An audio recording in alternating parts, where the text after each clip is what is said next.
안녕하십니까. 이번 편은 일론 머스크 시리즈의 대미를 장식하는 편으로 첫 번째 경제 시스템의 변화와 그리고 두 번째 우리가 갖춰야 할 그 마음 자세, 그리고 세 번째로 감동적인 엔딩을 담았습니다. 그래서 이번 마지막 편의 주제는 경제의 저평과 미래의 생존자들이라고 정해봤습니다. 우리는 지금까지 로봇, 그리고 AI, 뉴럴링크, 화성 이주라는 그 네 가지 거대한 주제를 다뤄봤습니다. 이 모든 기술적 진보가 향하는 최종 목적지는 어디겠습니까? 바로 경제 시스템의 재정의, 그리고 인간 존재 이유의 재발견이라고 생각을 합니다.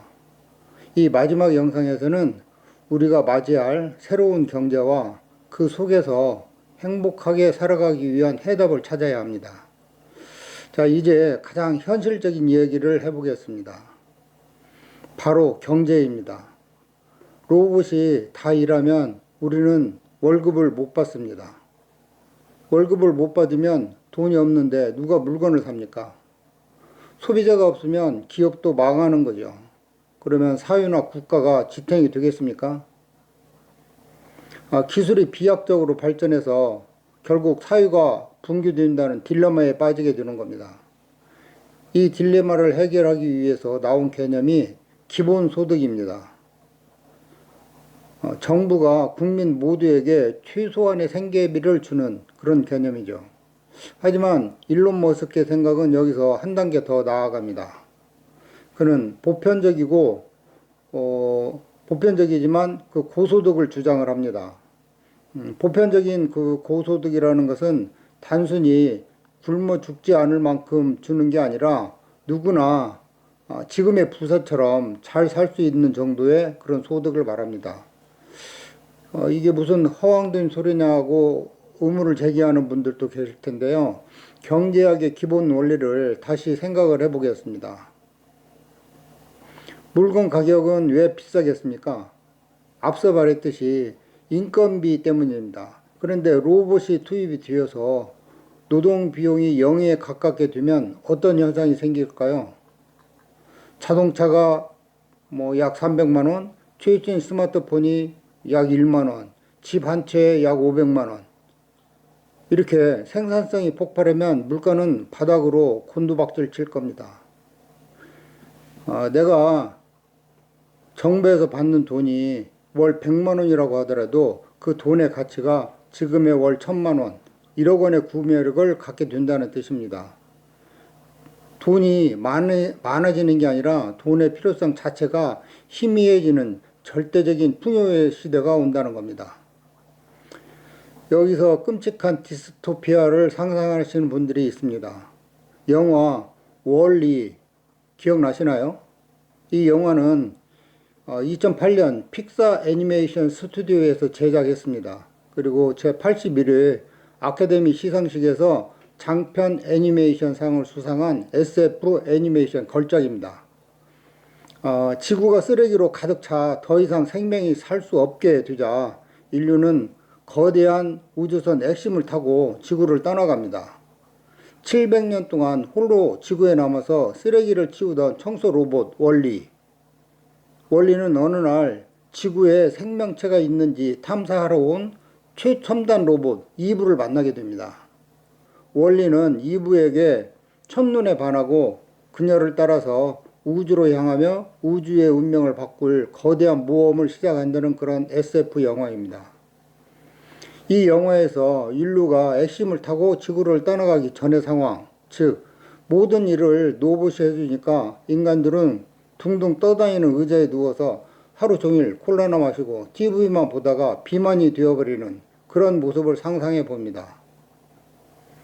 일하지 않는 인간에게 존엄성이 있을까요? 우리는 그저 사육당하는 가축이 되는 상황에 처하게 될 수도 있습니다. 이것은 매우 타당한 우려입니다. 하지만 머스크는 역설적으로 이렇게 말합니다. 생계를 위한 강제 노동에서 해방되었을 때 비로소 진짜 인간의 삶이 시작된다. 자, 생각해 보십시오. 우리가 지금 하기 싫은 일을 억지로 하는 이유는 생존 때문입니다. 생존 문제가 해결되면 인간은 가만히 있을까요? 아닙니다. 심심해서라도 무언가를 하려고 할 것입니다. 그림을 그리고 요리를 연구하고 정원을 가꾸고 친구들과 토론을 하겠죠. 직업이 사라지지만 소명과 취미가 그 자리를 채웁니다. 내가 진정으로 원해서 하는 일, 그것이 미래의 직업이 될 것입니다.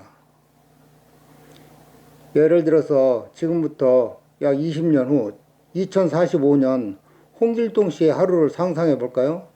길동 씨는 아침 10시에 느긋하게 일어납니다. 가정용 로봇이 차려준 유기농 식사를 하고 VR 기기를 쓰고 가상현실 속에서 친구들과 테니스 시합을 합니다. 오후에는 그가 가장 좋아하는 목공예를 하러 공방에 갑니다. AI가 설계를 도와 의자를 만듭니다. 나무를 깎는 손맛은 직접 느낍니다.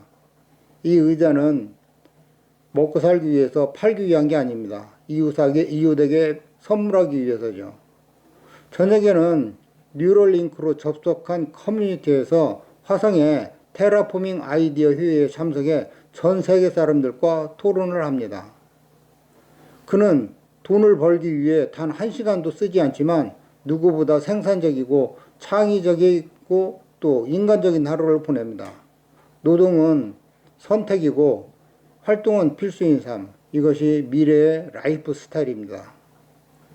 그렇다면 이제 이런 시대를 맞이하기 위해서 우리는 무엇을 준비해야 할까요?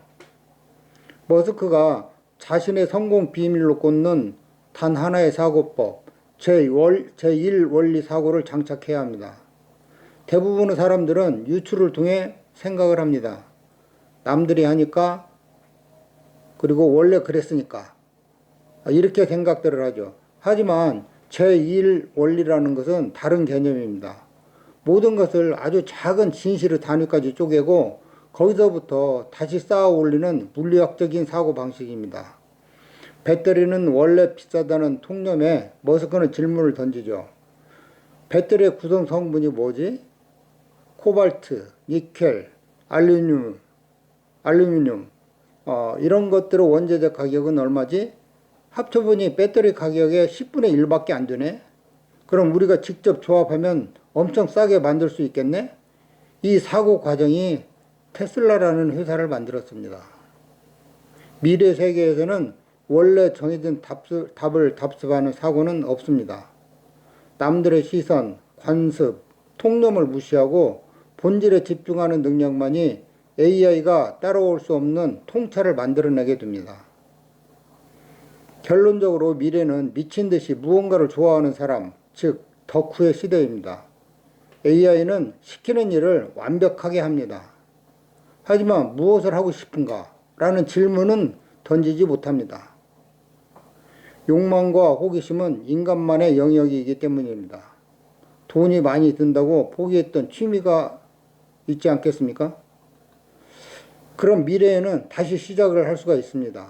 그 분야에서 누구보다 깊게 파고드세요. AI에게 답을 구하는 건 쉽습니다. 하지만 좋은 질문을 던지는 건 어렵습니다. 왜? 라는 질문을 하루에 10번씩 던지세요. 그리고 당신의 취미에 AI 기술을 접목하십시오. 여러분, 오늘 우리는 테슬라의 공장에서 시작해 인간의 뇌 속을 탐험하고 저 붉은 행성 화성까지 다녀오는 긴 여행을 했습니다. 누군가에게 이 이야기는 공포 영화였을 것이고 누군가에게는 가슴 뛰는 모험 영화였을 것입니다. 자, 여러분, 일론 머스크의 지금까지 여러 가지 비전이 그대로 100%다 실현되지는 않을 겁니다.